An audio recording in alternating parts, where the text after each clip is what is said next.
mission Dighalipukhuri fail এইবাৰ mission Bharalu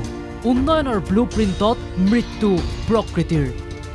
ৰাজ্যত উন্নয়নৰ নামত নিৰ্মাণ কৰা হৈছে ইখনৰ পিছত সিখন উৰণ হেতু নিৰ্মাণৰ নামত কাটি পেলোৱা হৈছিল হতায়ু গৰকা সৰু বৰ বহু গছ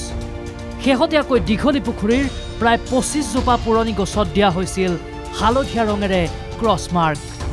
এক প্ৰকাৰ পৰিকল্পনা কৰা হৈছিল গছ কটাৰ কিন্তু যুৱচাম প্ৰকৃতিপ্ৰেমী আৰু সচেতন লোকৰ ধাৰাবাহিক প্ৰতিবাদত সিদ্ধান্ত সলনি কৰিলে চৰকাৰে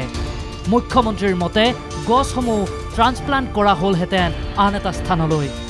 কিন্তু ধাৰাবাহিক প্ৰতিবাদত প্ৰত্যাহাৰ কৰা হ'ল সেই সিদ্ধান্তও এইবাৰ বন বিভাগৰ চকু ভৰলুমুখৰ 70 জোপাৰো অধিক গছ কটাৰ চলিছে যোজা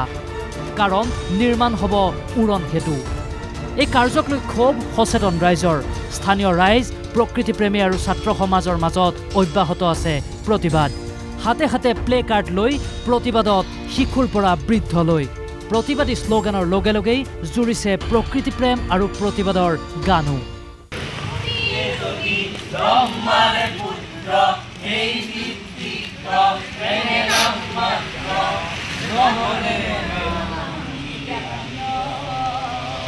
ছবি অংকন কৰিও প্ৰতিবাদ কৰিছে একাংশ শিল্পীয়ে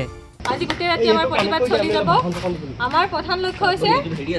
যে আমাৰ মামাই গছসমূহ কাটিব নোৱাৰে ভৰলুমুখৰ সচেতন ৰাইজ আৰু ছাত্ৰ সমাজৰ উদ্যোগত উন্নয়নৰ নামত যি প্ৰকৃতিৰ ধ্বংসলীলা হৈ আছে তাৰ বিৰুদ্ধে আকৌ এবাৰ প্ৰতিবাদী কাৰ্যসূচী গ্ৰহণ কৰা হৈছে